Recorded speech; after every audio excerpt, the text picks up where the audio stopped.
Well, hello there everyone. When the Nintendo Switch 2 had its first Direct showcase, I was watching it in a Discord call with friends and jokingly said they'd reveal a new Donkey Kong game. I thought after Duskbloods got revealed that was going to be the big reveal of the showcase, only to be smacked in the face with a serious surprise when they revealed a brand new 3D Donkey Kong game made by the Odyssey team. Yeah, I was pretty excited. Fast forward to today and the game is out and it's amazing. It's in the running for the best game of this year for me, and that's still going up against the likes of Expedition 33 and Indra Magnolia and holding its own fantastically. And like both of those games, this one has some fantastic bosses and I wanted to rank them, so here we are. Just a few things to note though, there are a fair number of boss rematches in this game and I'll be giving each of them their own entry with the exception of the Sinister Blusterwing since that's the same boss split into 3 parts, which will make more sense when we get to it. Also, I may have thrown in a few extra entries as well, that are more mini-boss tiers, but I still count them. I'm giving you a warning now, there will be spoilers. If you haven't beaten Void Kong for the second time, be wary. I'll also give a warning before the big one, but with that said, let's kick off this bonanza. Number 20, Muckety Muck. There's not really any bosses in this game I actively hate, but if there's one that I'd put at the bottom, it's gotta be Muckety Muck. This battle takes place over an arena of glass and nothing you can do to the boss, but his hot spit will cause the floor to melt, revealing the floor beneath, which is salty, and when he jumps, he'll leave grease everywhere, allowing more lava slugs to join in. On the surface, Randy Pitchford doesn't seem like that bad of a boss fight, though the salt that you throw at him is kind of weird. You have to throw it at his body to melt him because, you know, slugs and snails melt when hit with salt. But it's inconsistent here, because when you hit him, sometimes 2 chunks is enough to leave him vulnerable, and sometimes it takes well over 7 to actually get any damage in. And he's impervious to damage when he's jumping through the air as well.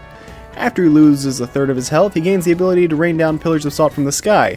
I'm not sure why he's giving me additional ammunition to kill him, but I'm not complaining. Between the filth, fire, and pillars of salt, it was an interesting choice of Nintendo's part to represent Sodom and Gomorrah as a boss fight, but that doesn't mean it's one I find very fun, and unless you want to go in and out of elephant form constantly, you're going to be dealing with this boss's bodily fluids regularly.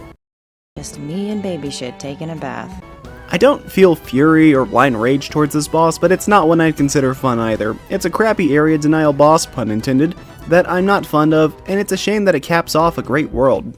Number 19, Crocoid. Crocoid is not a boss. It's just a regular enemy with slightly boosted defenses and battle music playing. But you know what? It's still more of a fight than Topper was in Mario Odyssey, and that is counted as a boss fight. This battle here exists to get you used to the combat of the game, because it's the first foe in the game with enough health to take at least a hit, and it does a good job showing off the breakable terrain mechanic. Plus, Crocoid using the Void Key as a weapon is kind of neat. Overall, there's not much for me to say about it, but I don't hate it, and I'd say we're actually in decent territory now, which is pretty good considering we've still got 90% of this list to go. Number 18, Mad Mixer. This guy is less like a boss and more like a minigame. You go around a minecart picking up bombs, then throw them at the boss while trying not to waste ammo on the walls, except the ammo respawns, and there's not much threat here. Not much to say about this fight, all things considered. It's an okay minigame and a pretty meh boss fight, so it balances out to decent. It feels like they could have gone further with this concept, because really you just kind of spam the bomb throw and you win. Oh well. Number 17, Void Seal. The Void Seal is another minigame-esque boss fight, if you can even call it that, but this one has higher stakes as you are on a time limit and have to rescue the sealed Pauline before she falls to her death, or worse. Thorns will try to block your path, and sometimes golden chunks will be shot out at you that can be a projectile to hit you, but you can punch them back, and you need to punch them at different angles to determine the angle they fly in order to actually hit the different parts of the seal, so positioning is a necessity here. Overall, it's a fine enough segment that gets here mostly for story significance, saving Pauline, and it's not really an annoying sequence, so it actually is able to feel impactful instead of frustrating, like fucking saving Renoa from the space bit in Final Fantasy VIII. Number 16, Pika Bruiser. Now for the stuff I honestly have more to talk about. See, this is the game's first real boss fight, and it's kinda weird. The best way I can describe it is sorta like the Plasm Wraith from Pikmin 3, where he'll fire off parts of himself which reduces his maximum HP in the process, and you can damage him then, but they'll also try to rejoin and recover the boss's HP, and the Pikas fire off, do damage over time if they latch onto you, so, you know, don't let them latch on for too long. Punches to Pika Bruiser take chunks off his body, doing small damage because the boss regains health as the Pikas reattach, but he can only do so when he's roaring, which leaves his armor down and himself vulnerable. So the strategy is to either roll combo him or enter Bananza mode to tear through his armor. When it's done, well, it's really a matter of reaching the core before it can restore itself, and punching it a lot. Overall, it's a fun enough first boss, but one that can get annoying pretty quickly because of the swarms of Pikas, and this is before you get access to a lot of your new abilities and ways to handle these large hordes of enemies, so it can get a little frustrating, but it's one I still enjoy, so not bad. Number 15, Kastompin' Clomper. Probably the weirdest choice for an in-game boss, by having the World 3 boss come back as your introduction to the final world of the game. I mean, I know that a lot of the early game bosses get a rematch, but like, this is just weird. Either way, the fight is like Stompin' Clomper of old, who we haven't talked about yet, so I won't go into too much detail, but he'll alternate between having one foot covered in lava and his other armored, with max level sturdiness.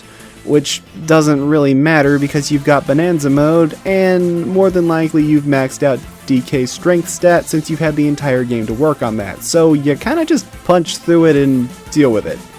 It's not that interesting of a boss fight here, and I don't want to talk about it too much because I want to talk more about the actual boss fight later. Number 14, Diddy Kong and Dixie Kong. This isn't a boss fight, it's a minigame. But it's a minigame you're required to beat to progress the game, so you know what, I'm counting it. And hey, it's kind of fun to ride on Rambi, racing around the track while destroying the course in the process. No braking on Rambi, he's just going to be charging around at a flat rate of speed pretty much, and you can either steer him or use the bongo jets to get lift off. But those ramps you create have another property.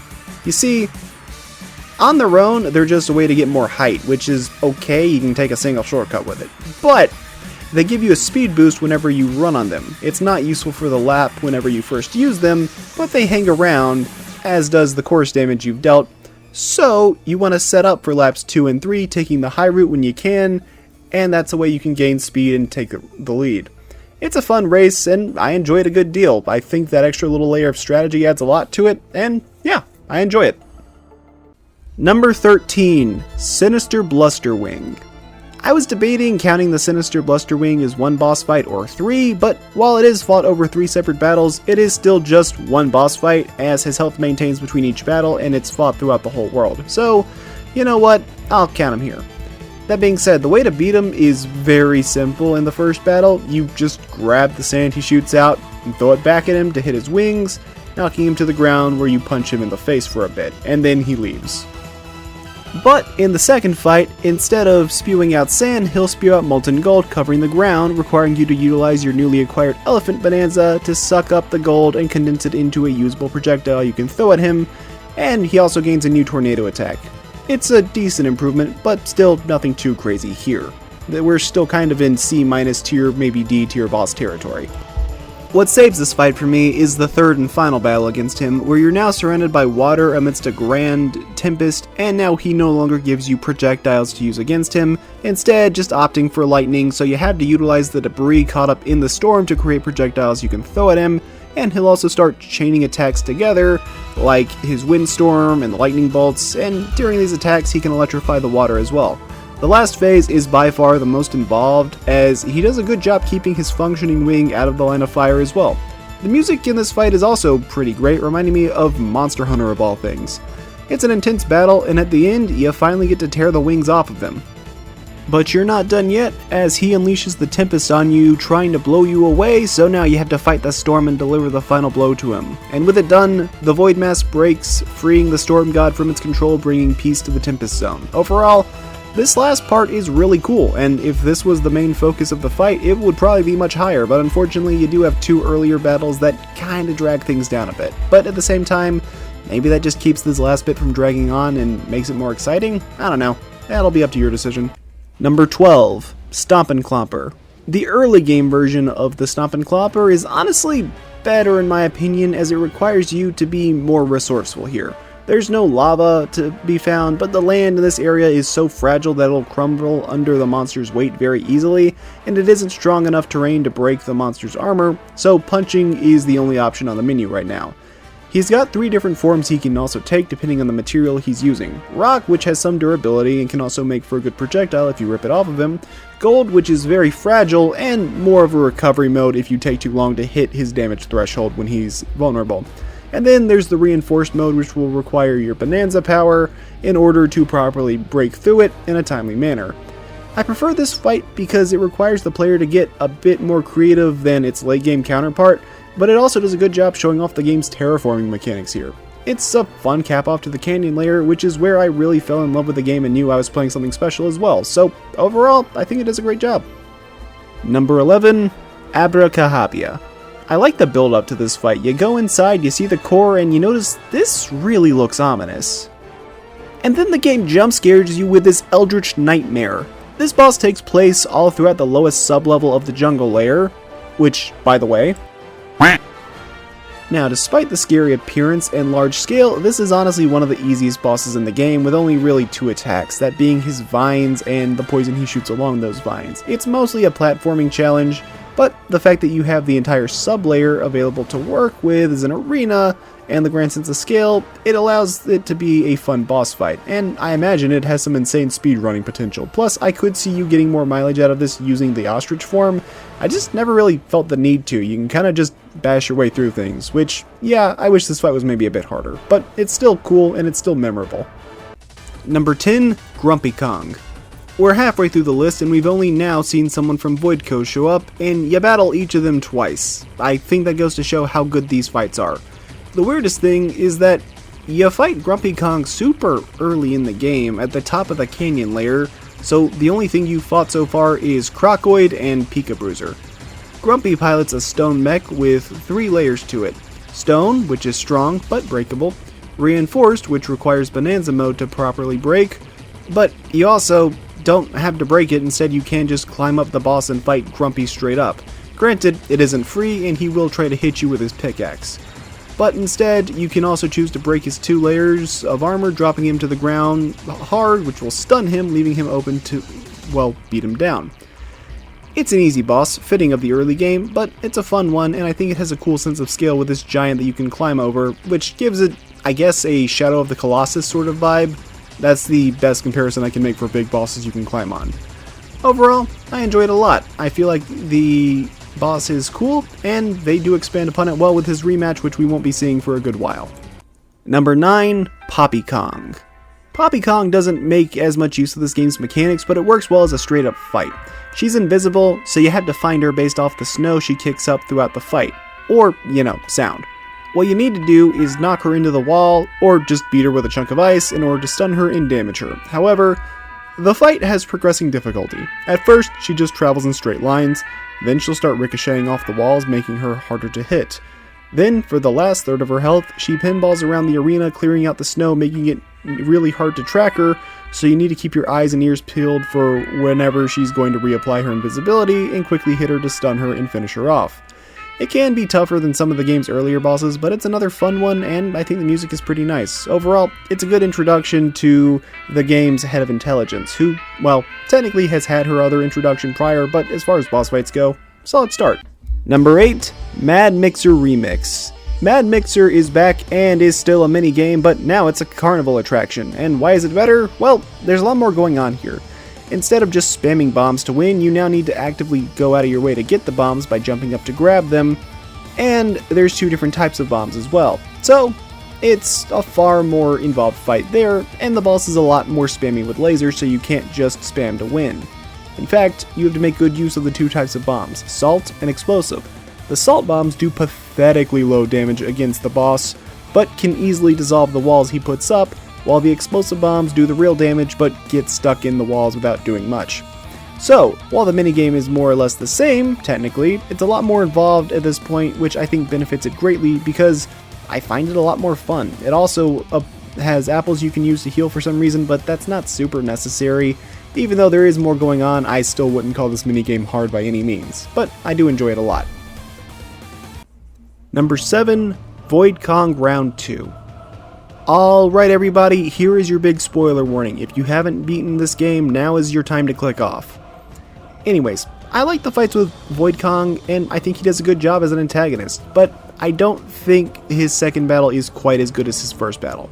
Now, it's split into 3 phases, with phase 1 having you travel through the Forbidden Zone, where anything you throw will create a crystal pathway you can run across, so you have to make use of that in order to reach Void Kong between the very few platforms there are here, while avoiding his void rings and the missiles he likes to throw out constantly. It can be challenging, but I mean, you could also just throw rocks in his face and that counts as a hit too, which is pretty funny.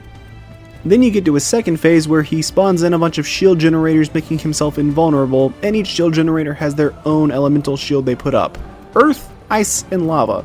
While over half the arena is lava as well, so you need to mind your positioning, but you can also knock the enemies around to create either sand trails, or if it's ice, you can throw it along there to cool the lava, meaning you need to either platform cleverly, or, just completely get rid of the lava, make it a non-issue. And you can't use your Bananza power here, so be careful.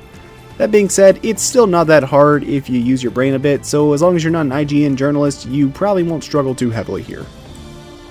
The last phase is by far the easiest, as you simply have to make your way over to Void while he goes insane with missiles and terraforming, trying to take you out.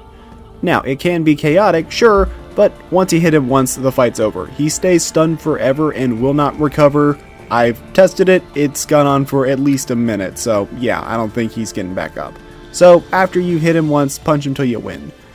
One thing that is pretty cool though about this fight is that you can't use Bananza mode because it would require Pauline to sing, which would undo the seal, which would give Void what he wants. I like that the narrative and the gameplay are actually working together here. It's a fun battle that does a good job showing Void as a genuine threat as an antagonist, and a satisfying face-off with the main villain right before the big plot twist of the game. Speaking of which... Number 6, King K. Rool. The King of the Kremlings is back in scalier than ever using Bananza power, and by extension you also have unlimited Bananza power due to the arena this battle takes place in, but honestly, I didn't know that at first. Unfortunately, the fact that he's in the game was spoiled for me a couple days before I got here, so how's the actual fight? Well, it's pretty good. It feels like a natural evolution of his classic fights now put in 3D with him using the blunderbuss to shoot at you, and you'll want to hit the cannonballs back to deal the real damage in this fight, as well as stun him, leaving him open to a beating.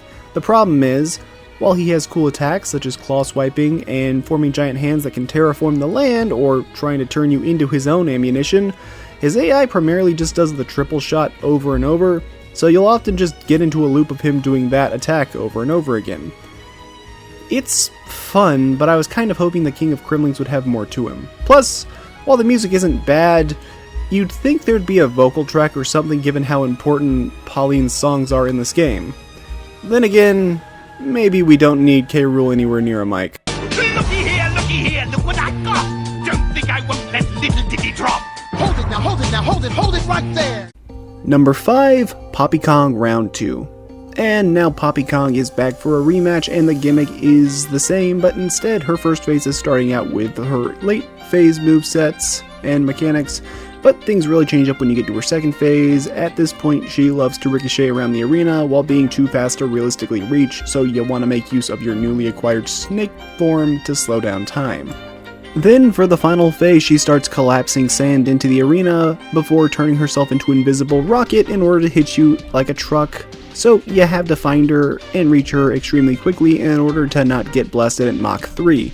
The music is great, and the increased challenge is a nice jump from earlier bosses in the game, with her deciding that she's also done with Voidco, and leaves it before later joining your side. Plus, she refused to rematch you earlier in the game since she wasn't getting paid overtime, which I find funny as hell, and relatable for anyone that's had to ever do grunt labor. Number 4, Pika Bruiser. The Pika Bruiser is back and bulkier than ever. It's built up well throughout the level, as the Pikas act as mimics throughout the landfill layer, making it kind of a almost paranoia trap thing, though you can pretty easily kill them. And as far as the fight goes, it is the same fight as before, but with a much larger arena, and more attacks thrown in, such as AoEs that move around the arena, and if you get caught by it, the land will sink, spawning a bunch of Pikas, being able to give the boss more health, as well as latch onto you and suck your health away. So it's up to you to play keep away in order to stop the Bruiser from healing and making the arena more and more treacherous. It's a fantastic and chaotic upgrade over the original battle, with you having more transformations at your disposal, plus you can talk to Grumpy Kong after the fight, which is pretty cool. And again, I just kind of enjoy the idea of juggling the boss as best you can. Number 3, the Inflaminite. The classic fire and ice combination turns into a boss. The Inflaminite is a boss that scorches the arena around him, but the ceiling above is very much frozen. So you can either find the ice chunks that fall down throughout the fight and nail him in the face with them, or wait for him to crash into the wall at top speed, causing the ice to bury him. At which point, you must then break through his super cooled armor in order to unseal the core, leaving you with a mollusk that's on the run and is very fast. Oh boy, that guy can move. When he's in his ice form, you'll need to make use of your newly acquired zebra mode to chase him down on the collapsing platforms in order to deal real damage, or you can just aim well and nail him with a rock, which is pretty funny. Any boss that does the fire and ice shtick is always going to stand out among the crowd, and the Inflaminite is another worthy example of it. A fun boss fight to show the player has gotten out of the early game and things are going to get a bit tougher, and I actually like the difficulty progression as his lava form gets larger as he loses HP, while the ice form starts putting up little barriers in the platform so you have to actually pay more attention, assuming you don't just nail him with a rock. Number 2, Void Kong Round 1. I honestly prefer the first fight with Void Kong over second battle, and while I can see arguments for the second battle being superior, and as a fight it probably is, I prefer the first one for a few reasons. Mainly, the fight is more dynamic. You'll find yourself traversing between different layers, first chasing him to the hilltop where the battle takes place inside the town, and he starts destroying it as the battle rages on. He's using both his terraforming and missiles, and you see him do serious damage and cause a lot of, well, harm to the residents. Well, or at least they would, but they're fractone, so they don't really get hurt. And yeah, it's pretty cool getting to see all this damage on display and making use of the game's whole breakable terrain mechanics. Phase 2 takes you to the pretty much start of the game, outside of the tutorial, and now he'll not only fight you in the town, but head to more precarious locations as well, and start destroying the land around him, as well as coating some of the walls in poison, making them no longer free ammo to throw in his face, albeit you can still grab some parts of the walls and throw it in his face. And the battle even will take you next to the Kong Elder, which is kind of interesting.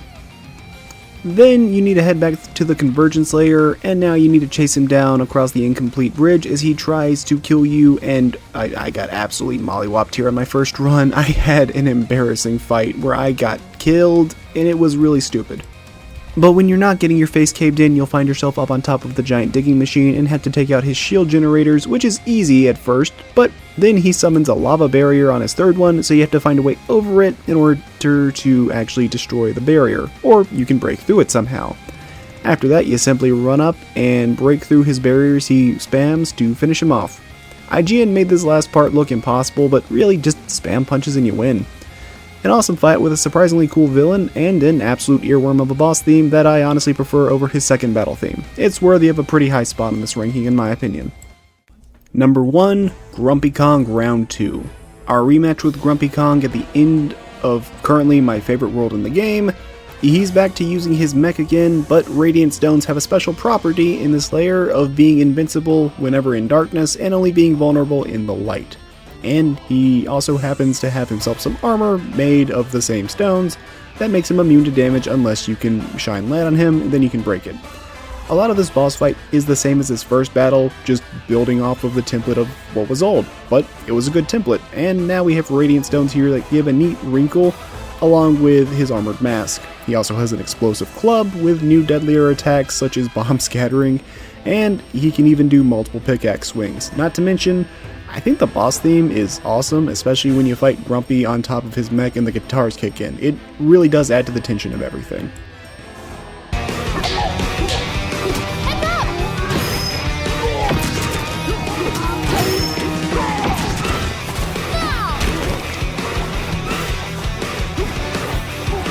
I should mention, yes, you can cheese the absolute hell out of this fight with well-timed snake glares, or crazy punching, or even full health to death if you can stay up on the back of his giant mech. But rewarding skilled or creative play isn't a bad thing. I really don't have complaints with this fight. It makes fantastic use of the game's mechanics and the ability to break everything, plus Grumpy Kong is genuinely a pretty cool rival character that actually respects DK. Overall, a phenomenal boss to cap off one of my favorite levels in any 3D platformer. And that's going to do it for this video. Donkey Kong Bonanza was a fun time that I enjoyed from beginning to end. The exploration and levels were a blast, and the bosses were super creative. The story was also pretty good, all things considered. I can't recommend this game enough, it's a system seller to be sure. That's all I've got for this video. If you want to see more content of varying quality, be sure to like and subscribe, and I'll see you all next time. Until then, take care.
You didn't think I forgot about the game's true final boss, did you? While K. Rool being in the game was spoiled to me, this fight and everything about it very much was not, and it more than delivers. The battle is split into 3 distinct phases, with phase 1 being the fan service portion. As DK and Pauline ascend to the surface with the help of a biblically accurate banana, K. Rool, in a blind fury, pulls up on his copter pack and starts to outspeed the Banandium route, fighting you to the top of it, while a rendition of Gangplank Galleon plays in the background, and it's absolutely glorious.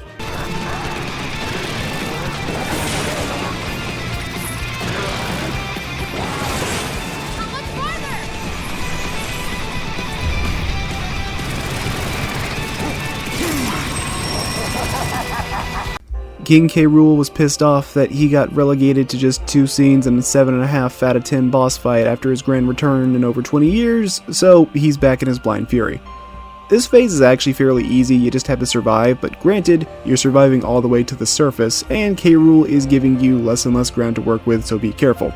I also thought that you had to punch him in Bananza mode at the end. You don't, you just throw something at him. But we're not stopping at a cinematic minigame, oh no. Phase 2, we find ourselves in New Donk City of all places, Pauline's home. Except K. Rool is quick to use his powers to take the place over. This phase is a platforming challenge, probably the hardest in the whole game, at least out of the required ones, requiring you to use all your Bananza forms in order to make your way through this treacherous terrain, and it's tough. I screwed up quite a few times here. The music is intense, and the apocalyptic backdrop is pretty fitting for the game's hardest required challenge. Then we get to the third and final phase of the fight, where K. Rool discards his crown, instead absorbing the power of the Earth's core to become K. Rool, King of Rot. This fight has you permanently in Bananza mode, and you need every bit of it to stand a chance against this foul monarch. The battle is split into a couple mini phases, with his first part acting a lot like his battle at the Earth's core, except now his cannons leave behind hazardous trails that must be dodged or sucked up with elephant mode. The rest of the fight, though, is tough. It makes use of all your Bananza forms to stand a chance against him, such as the snake to jump over his tornado attack, the elephant to suck up all the debris, Zebra to get to him quickly, and Kong to do a lot of the damage and hit the balls back at him. The only exception is Ostrich, which doesn't really get as much use here, but it did get a ton of use during the platforming segment prior, and you could still use it to fly around safely between the hazards, so it still does have its purpose. The design is disturbing, the music is great, the challenge is satisfying, and it's damn fun, while showing how much more powerful the Switch 2 was compared to the toaster of its predecessor. And is my favorite boss in the game, and quite possibly my favorite boss in any 3D platformer. A fantastic finale to a fantastic game, and I can't recommend it enough.